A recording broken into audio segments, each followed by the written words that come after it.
इसको संस्कार धामी के नाम से पूरे देश में जाना जाता है, वो है जबलपुर। इस जबलपुर में हमारे दो साथी ऐसे सामाजिक कार्यकर्ता यहाँ पर एक कार्यशाला थी, इस कार्यशाला में आए।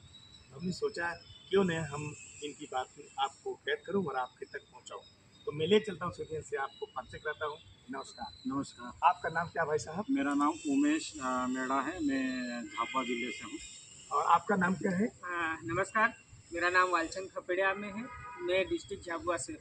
तो मैं आपको झाबुआ ज़िले के बारे में, जो हमारे सामाजिक कार्यकर्ता हैं, आपको कुछ वहाँ के बारे में जानकारी देंगे।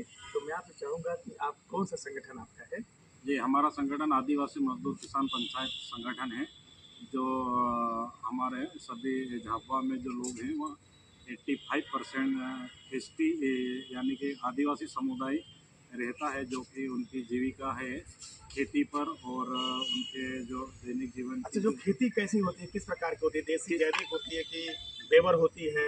कौन कौन सी फसल है वो? जी, अभी आज की तारीख में आपने देखा जाए तो लोग आधुनिक तौर पे जैविक खेती को छोड़कर जो पहले अभी उसके बाद जो रासायनिक खेती जो कर रहे थे, उनके पास से जो ज़मीन है उनकी अब जो पैदावार थी वो कम होने लगी। उसकी वजह से लोग अभी वापस से अपनी पूर्व खेती जो उन्होंने जो छोड़ दी थी, वो खेती को लेकर लोग अभी वापस से अपनी जैविक खेती की ओर अग्रसर है और उसी से वो लोग अभी अपना जीवन यापन कर रहे हैं। तो मैं एक साथी ने बताया कि अभी वो पुरानी जैविक खेती को लौट रहे हैं। और हमारे एक साथी हैं, आप जानना चाहेंगे कि जो वहाँ झाबुआ की जो लोकल बोली को क्या बोलते हैं? हाँ, हमारे झाबुआ में एक तो लोकल बोली है। यहाँ पर झाबुआ में 85% आदिवासी समुदाय रहता है और वो ही अधिकतर तो देखा जाता है। तो जो ग्रामीण समुदाय जो है, जो आदिवासी जो इलाका है, वहाँ पर अभी वर्तमान में खेती की बात की जाए तो वहाँ पर भाषा कौन सी है? हाँ, जैविक खेती की जाती है। लेकिन वहाँ पर भाषा जो बात करें तो वहाँ पर एक तो हमारे समुदाय में एक तो भील और भिलारा निवास करते हैं।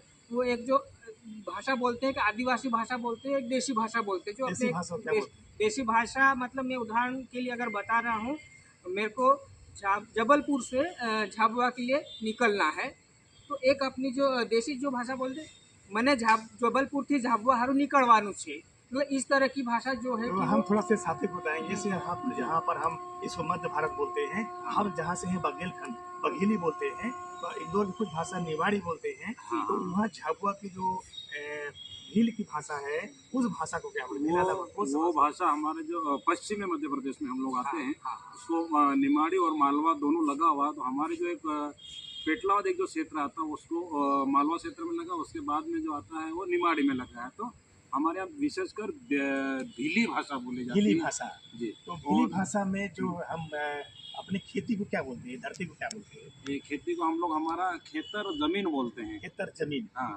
तो और वहाँ पर आमतौर पर जो है अलग कुछ भाषाएं अपनी हैं व्यक्तिगत, है ना? हाँ, व्यक्तिगत उसमें ये रहता है कि एक पटिया समाज भी जो रहता है, वो पटिया समाज उनकी पटेलिया भाषा बोलते हैं। और भील है जो भीली भाषा बोलते हैं।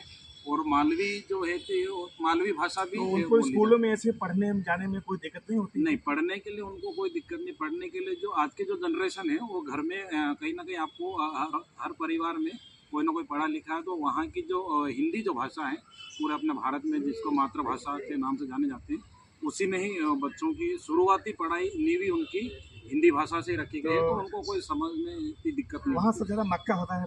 बहुत ज़्यादा सबसे ज़्यादा मक्का खेती होती है। मक्का भी उनकी ट्रेडिशनल मक्का। हाँ, उनके जो पुराने जमाने जो बीज है उनका, वो बीज और रोटी भी वो लोग उन्हीं की खाते हैं। हाइब्रिड मक्का का वो बीज उपयोग बहुत कम करते हैं। ये मक्का साथ आपने बताया कि जो झाबुआ की जो हमारी भाषा है उस पर थोड़ा सा इन्होंने बताया, और वहाँ के रहन सहन के बारे में। और झाबुआ की मुख्य जो खेती है वो मक्के की खेती होती है। और बाकी ने बताया कि जो बोलचाल की भाषा लोकल भाषा है वो भीली भाषा वहाँ पर बोली जाती है, और वो आदिवासी होता है भील। और हमारे देश का सबसे मजबूत कौम भील है। एक कहावत में आप सुने होंगे कि कृष्ण को जो कृष्ण को मारने वाले भीली समाज के लोग थे, और कृष्ण उनसे हार गए थे, और बहुत सारे उनकी गोपियाँ भील लोग छुड़ा लिए थे। तो वहाँ पर बहुत सारे कहावतें आज भी बनी हैं कि अर्जुन वही बार भीलन लौटिए गोपिए, तो सब रखा रह गया। तो वो भी है, वहाँ भील के लोग बड़े धष्टपुष्ट होते हैं, बड़े बलवान होते हैं। तो बहुत सारी चीज़ें आपने जाना। इनके यहाँ जा कर के हम कुछ आपके यहाँ की सभ्यता संस्कृति आप तक पहुँचाने का काम करूँगा। तब तक के लिए दोनों साथियों को बहुत बहुत धन्यवाद। नमस्कार, मैं जगदीश। नमस्कार।